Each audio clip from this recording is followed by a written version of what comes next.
ये वो जापानी सिपाही है जो जंग खत्म होने के बाद भी 29 साल तक अकेले लड़ता रहा एक मुल्क से, क्योंकि उसको पता ही नहीं चला था कि जंग खत्म हो चुकी है। जापान की हुकूमत ने उसको मुर्दा डिक्लेयर कर दिया। उसके घर पे शोक मनाया गया, पर असल में वो जिंदा था और अपनी ड्यूटी निभा रहा था। ये कहानी है हीरो ओनोडा की। 1944 में वर्ल्ड वॉर 2 के टाइम जापान ने अपने फौजियों का एक दस्ता तैयार किया और उनको फिलीपीन के लुबैंग आइलैंड भेज दिए ताकि वो जितना हो सके दुश्मन को कमजोर कर सके। और हीरो ओनोडा को उस टीम का लीडर बनाया गया, क्योंकि ओनोडा एक गोरिल्ला कमांडर था और उसको जंग लड़ने का भी बाकियों से ज्यादा एक्सपीरियंस था। इनको रवाना करने से पहले मेजर तानागुची ने हीरो ओनोडा को कसम दिया कि जब तक मैं ऑर्डर ना दूं तुम लोग अपने जगह से ना हटना और ना ही हार मानना, और जब जापान जंग जीत जाएगी तो हम लोग खुद तुम्हें यहाँ से लेकर जाएंगे। हीरो ओनोडा ने ऐसे ही किया। वो अपने सिपाहियों के साथ लुबैंग आइलैंड चला गया। उनके जाने के कुछ अरसे बाद अमेरिका जापान पे एटमी हमला कर देता है और उस हमले में जापान पूरी तरह तबाह हो जाती है। जापान को समझ आ जाती है कि अब वो मजीद जंग नहीं लड़ सकते,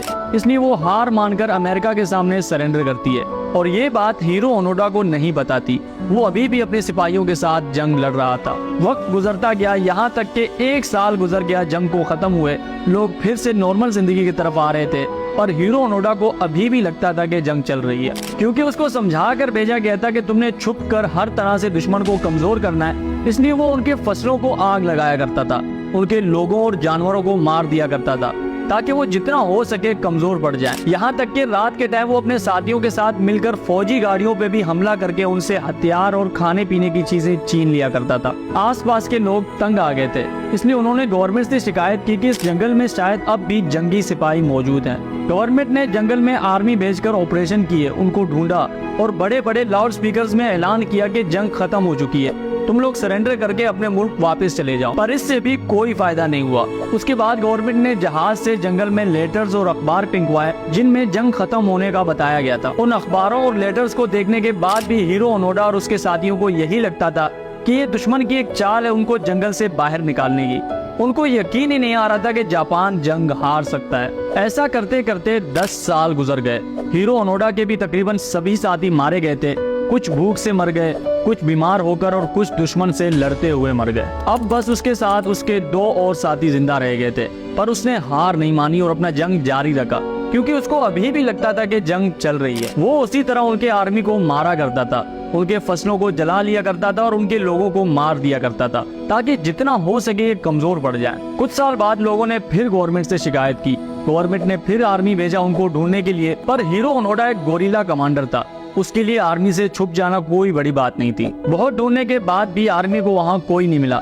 गवर्नमेंट ने एक बार फिर अखबार जहाज से नीचे फेंके, पर हीरो ओनोडा को अब भी यही लगता था कि ये चाल है दुश्मन की। लेकिन हीरो ओनोडा के उन 2 साथियों में से एक को लगा कि शायद वाकई जंग खत्म हो गई होगी, क्योंकि कई सालों से बाहर ना गोली चलने की आवाजें आ रही थी ना धमाकों की, और बाहर शहर में भी अमन का माहौल था। इसलिए हीरो ओनोडा से छुपकर वो एक रात जंगल से भाग गया और अमेरिकन आर्मी के सामने सरेंडर कर लिया। जब हीरो ओनोडा को अपने साथी के गायब होने का पता चला तो उसको ये नहीं लगा कि वो भाग गया होगा, बल्कि उसको लगा कि उसके दोस्त को आर्मी ने पकड़ लिया होगा या मार लिया होगा। पहले जिस जगह उसका ठिकाना था, जहां वो रहता था जंगल में, उसने अपना ठिकाना चेंज किया और अपना मिशन उसी तरह जारी रखा। यहाँ तक कि 15 साल और गुजर गए जंग को, यानी टोटल 25 साल हो गए जंग को खत्म हुए।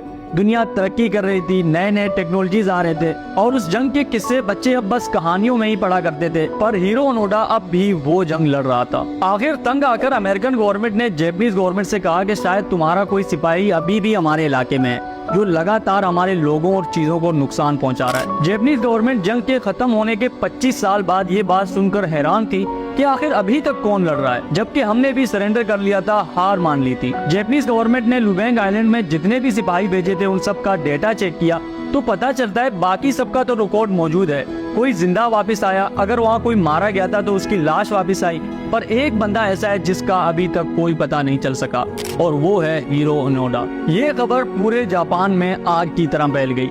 लोग हैरान थे कि सिर्फ एक ऑर्डर पे कोई 25 साल तक कैसे लड़ सकता है। इस खबर के बाद हीरो ओनोडा जापान में एक सेलिब्रिटी सा बन गया। हर जगह बस उसकी ही बात हो रही थी। एक जापानीज टूरिस्ट नाइरो सुजुकी ने ऐलान किया कि उसके जिंदगी का सबसे बड़ा मिशन ये होगा कि वो हीरो ओनोडा को ढूंढ कर लाए। इसलिए वो निकल गया हीरो ओनोडा को ढूंढने। कई साल ढूंढने और आवाजें देने के बाद उसको हीरो ओनोडा दिख गया। अनोडा ने समझा कि ये शायद दुश्मन का कोई जासूस है, इसलिए उसने उस टूरिस्ट पे हमला किया और उसके गर्दन पे छुरी रखकर उससे पूछा कि कौन हो तुम। उसने बताया कि मैं जापान से आया हूँ तुमको ढूंढने, और जंग 28 साल पहले ही खत्म हो चुकी है और जापान जंग हार गया है। उसने अखबारें और सारी चीजें दिखाई, जिससे अनोडा को यकीन आ गया कि वाकई जंग खत्म हो गई थी और वो इतने साल ऐसे ही लड़ रहा था। हीरो अनोडा ने कहा कि चलो मान लिया जंग खत्म हो गई है, पर मुझे मेजर तानागुची ने कसम दिया था कि जब तक वो नहीं कहेंगे मैं यहाँ से ना हटूं, इसलिए मेजर तानागुची से कहो कि मुझे यहाँ से आकर ले जाए, वरना मैं नहीं आ सकता। वो टूरिस्ट वापस आया और मेजर तानागुची को ढूंढा।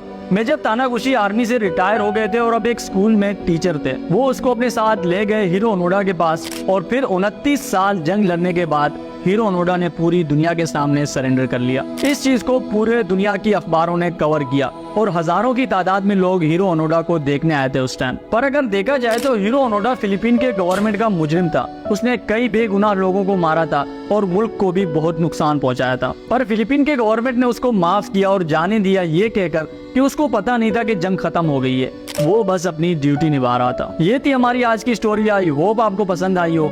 मैं और आप मिलेंगे किसी एक नए वीडियो में, तब तक के लिए अपना बहुत सारा ख्याल रखें। अल्लाह हाफिज।